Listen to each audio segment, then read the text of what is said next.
And welcome back to Subculture. Well, we've got a regular guest on the show right now. He's got to that point of the show now where he'd be getting the special appearance logo like Heather Locklear used to get on Melrose Place. We've got Nick Gardner on the phone, and he's getting into the festive spirit like the rest of us are on the show today. Welcome to the program, Nick, and what are you talking to us about today? G'day, Dave. Yes, good to be here. Well, I figured the people, the listeners, won't have been bombarded enough by Christmas tunes. There might be some sort of atom of resistance still after being pummeled every time they go into a shop.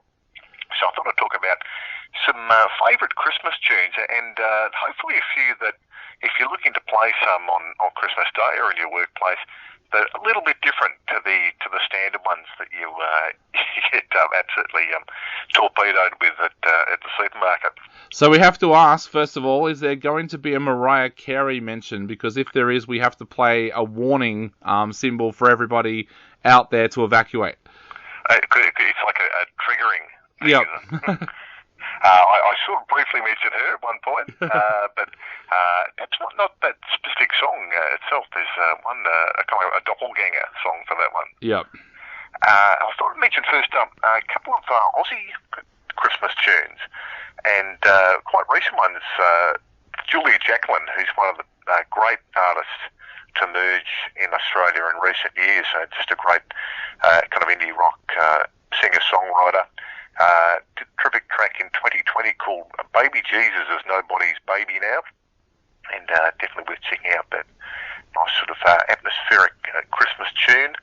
On the kind of the other end of the scale, I suppose in some ways, is an artist who I probably never really listened to, but I heard this track on her Christmas special. It's Delta Goodrem. Yep. She does a Christmas show on Channel 9 every year. And I think it's coming up this Sunday, actually, the 2023 version. I think Russell Crowe's on it. So he might treat us to a 50,000-word Christmas poem. What was he, 30-odd foot of grunt? Was it? Yeah, have them in to do Christmas carols. Tofog, yes. But Delta Goodrem does a track called Only Santa Knows, which I was surprised when I heard of it. It's actually pretty good. It sounds like the sort of thing Freddie Mercury might, or if Freddie Mercury was still with us, that he would have absolutely nailed. So it's that sort of vocal. And, of course, Paul Kelly's How to Make Gravy is the kind of definitive Aussie Christmas tune. The year 1992 produced a couple of interesting Christmas tracks. Run DMC did one called Christmas Is. They've got another one. They've got a couple of Christmas tracks, actually. Also, at that year, Tom Petty and the Heartbreakers did Christmas All Over Again, a tune that you would have been assaulted with in the supermarkets in the last month, but also appears over the closing credits of that Vince Vaughn, Reese Witherspoon movie, Four Christmases or Four Holidays. And I thought, okay, I didn't really know the track until I heard it on there, and having been a fan of Tom Petty. And it's actually not a bad tune. There's a little bit of a satirical kind of edge to it as well. And speaking of movies, as we often do, you can't go past a Christmas tune that appears in a film about a brothel.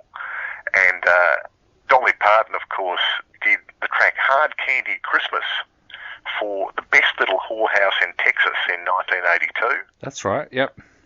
And again, a great vocal on that track. Sort of melancholic. She was a serial Christmas offender as well, because she also did a track. I remember my mum used to watch the film every year, where it was kind of like a Brady Bunch kind of movie where she married a man who had about 8 or 9 kids, and for some reason she got arrested on Christmas Eve, I think it was, and all the kids come into the jail and she sings Christmas carols to them behind bars. So, yeah. I've seen that one. I have to check that one out. Dolly getting arrested and having 8 kids. Yep. And speaking of movie stars, of course, Dean Martin, the oldest track I thought of was Let It Snow, Let It Snow, yes. Which I think Scarface says at one point, but something like that. But it's from 1959. And I'm not sure whether this appeared in that dramatised movie we saw about it, but Whitney Houston does a gospel version of Joy to the World. Okay. Back in 1996. Do you recall that she did that in that movie we saw? I don't think she did. I don't think it's on the soundtrack, so no, I don't think they did actually play that in there. Somehow I got onto that track, probably looking around for a few Christmas tunes, and it's actually not too bad, done in the style in which she cut her teeth, and the sort of gospel church style. Well, was that some kind of Christmas special like what Elvis did? That was just a single that she released one Christmas? Probably just a single she released. Yeah, I'm not sure if she did the full-on Christmas special, but you'd think she probably did. She'd be sort of that level of popularity that she might have been lured into that.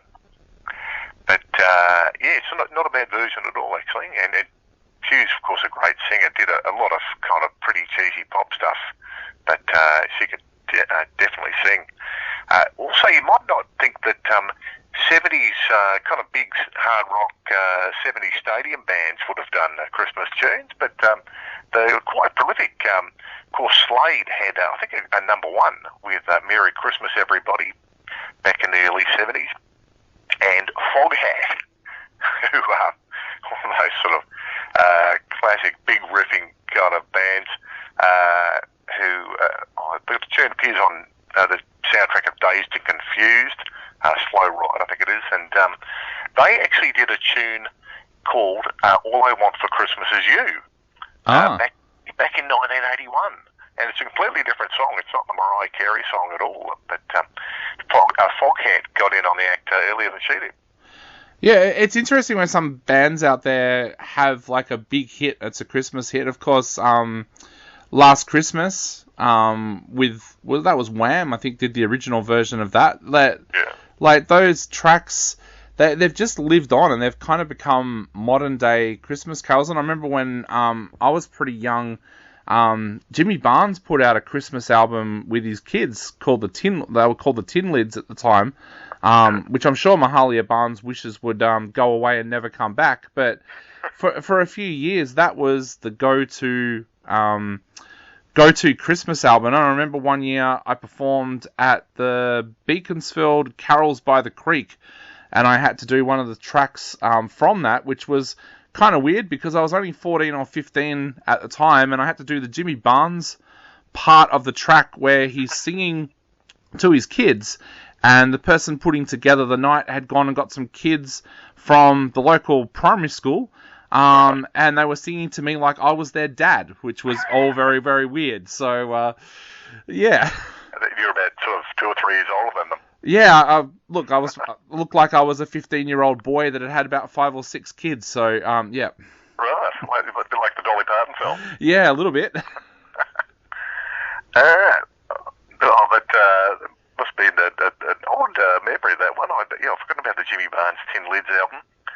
And, of course, Roy Wood, who was in the band The Move, a hugely influential late 60s band, formed the band Wizard in the early 70s and put on this sort of weird kind of kabuki makeup and did a track called I Wish It Could Be Christmas Every Day, and that's one that's popped up in a few movies as well, and has these typically sort of satirical lyrics as well, back from 1973.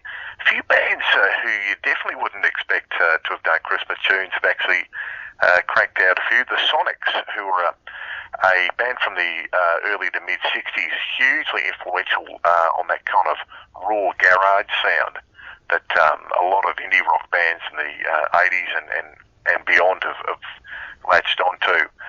They're kind of a link in some ways between punk and Little Richard, these guys.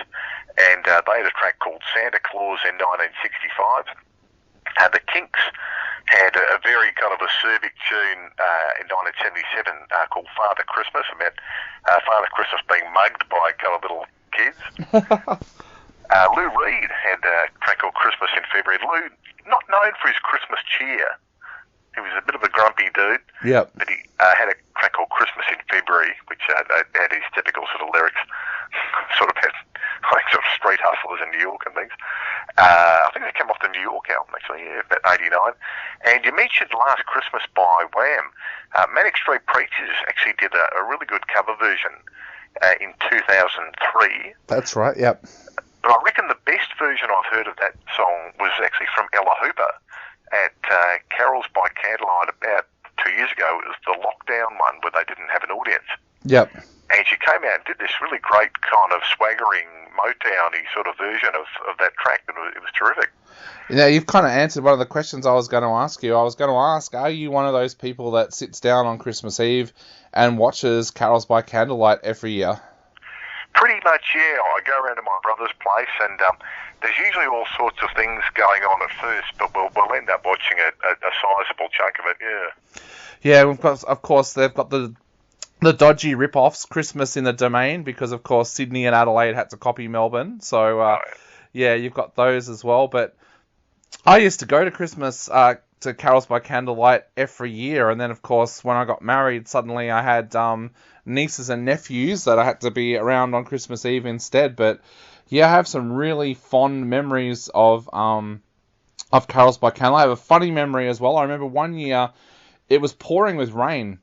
And the rain was actually going sideways at times, and it was going onto the stage, which was perfectly fine until High Five and Santa Claus came out to do the kids' little production that they do, and running around, the big bears and stuff like that were all in the fur and all that. They didn't go too well on a wet stage. So you had members of High Five coming a cropper on the stage. You had giant bears and elves falling over everywhere. And I think even Santa took a tumble at one point. So, yeah, if you ever want to look that up, have a look for that on YouTube, because I'm sure that's up there, the year that rain caused mayhem at Carols by Candlelight. Oh, let's look at that. People falling left, right and centre. Yeah, so... Yeah, that was an absolute dreadful year. I remember we were sitting up on the hill and we were covered in plastic, and we almost made like a little tent out of clear plastic to try and get out of the rain, but got absolutely soaked in the end. Were you ever treated to Daryl Summers singing at Carols? Yes, I think I was, actually. And in fact, I think a really good friend of mine used to be in the choir that was at Carols by Candlelight when we were very, very young. We were in a choir together, and he used to be in another choir that used to go to Carols by Candlelight, and I'm pretty sure he sang with Daryl one year. I know he sang with John Farnham, because we were big John Farnham fans, and John Farnham actually touched him on the shoulder, and he said he was never going to wash that shoulder because John Farnham was such a hero of his. But I'm pretty sure he had the misfortune of singing with Daryl Summers one year. Perhaps not as prestigious as singing with John Farnham. No. And they have had some shockers over the years. There's been a few visiting celebrities, I guess you would call them, over the years, where they've decided to give them the microphone on Carols by Candlelight, and there's been some massive failures through that over the years. And I know there was one at Christmas. I'm trying to think who it was. There was a girl one year at Christmas in the Domain that was just absolutely terrible, to the point where the guys doing the audio on Channel 7 or Channel 9, whichever station it was, turned the audience up so that you could hear them over her singing. So, yeah, Christmas does bring out some of the terrible artists, unfortunately. Yeah, it feels don't quite cut it, because you get some terrific singers at that Carols thing, like was it Marina Pryor and people like that who can really belt it out. Yeah, Sylvie Palomino as well. Yeah, but one of the things I've loved over the last few years, Anthony Collier is another one that always puts in an absolutely amazing effort. But what I've loved over the last few years is when there's been a visiting musical in town at that time, they will actually get the cast to come on and do it. I remember, I think it was last year, they had the cast of Cruel Intentions do it, and it's just amazing because they always put together something very, very spectacular because they've had a few weeks to work on it. So, yeah, it's absolutely amazing what some of those musical casts come up with for carols each year. Yeah, it's interesting to see what they come up with this year. This sort of special guest. Yeah, I'm hoping that maybe this year that the a Christmas Carol cast might go and do a song. I had the pleasure of seeing that a few weeks ago. That's on at the Comedy Theatre at the moment. Absolutely amazing production. So hopefully they would get them to go and do it. I'm trying to think what else is in Melbourne at the moment that they might have go and do it. Miss Saigon is on as well. So yeah, there's some of the ones that you might see at Carols by Candlelight this year. That's the thing. Melbourne's got this great kind of live theatre reputation and offering there. It seems like a golden opportunity to let people know about them. Definitely, yeah. So, and of course, even local carols. I've seen some amazing things at local carols over the years as well, where local performers have been asked to go along and do some renditions, and some of them have been absolutely amazing. And just mention a couple of other sort of a bit of odd collection of Christmas albums. One that, of course, worth checking out is the Phil Spector, the classic Christmas album from 1963, which features the Crystals and all the sort of the girl groups and his Wall of Sound, and the Crystals doing Santa Claus is Coming to Town. A track that also appeared on Bob Dylan's Christmas album, Christmas in the Heart from 2009. In the midst of Bob's amazing renaissance, after he sort of recovered from the 1980s, where his sort of songwriting kind of went walkabout, and he'd had this terrific renaissance and a string of great albums, critically acclaimed records, he suddenly decided to do a Christmas album, and did these slightly croaky, but still kind of entertaining versions of the famous Christmas songs.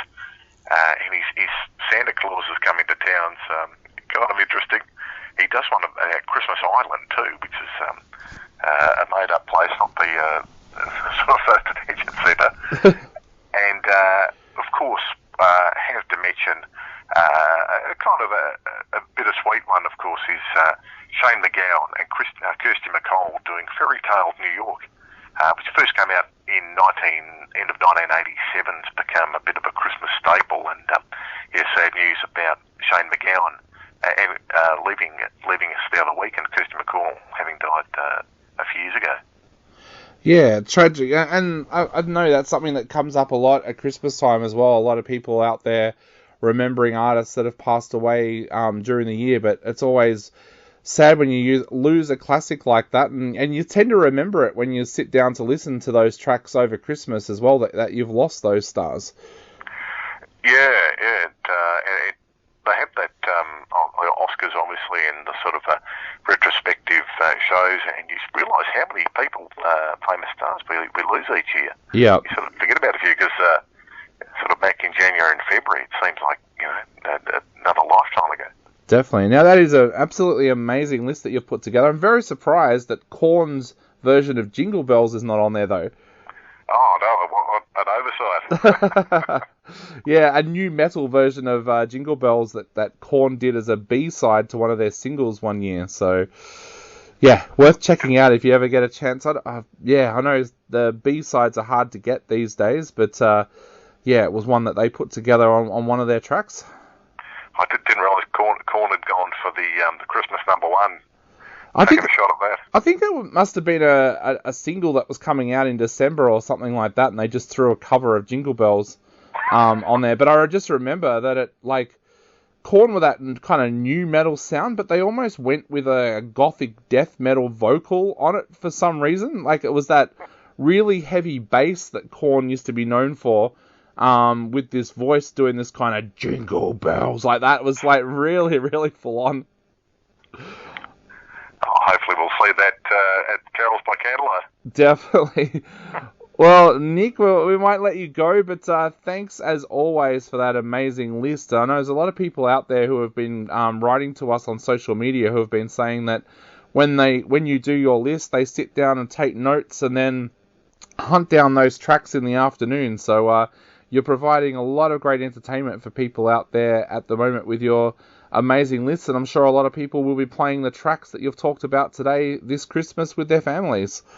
I hope there's a bit of a few new tracks there and some good stuff you can treat the family to over the Christmas table. Definitely. Well, Nick, I want to wish you a Merry Christmas, and we'll welcome you back on Subculture in the new year as well. You too, Dave. Have a great Christmas and great New Year. Definitely. Well, we're going to play a couple of your tracks right now. So for everybody at home, sit back and enjoy some more Christmas charm with some of these tracks that Nick has just mentioned on his segment.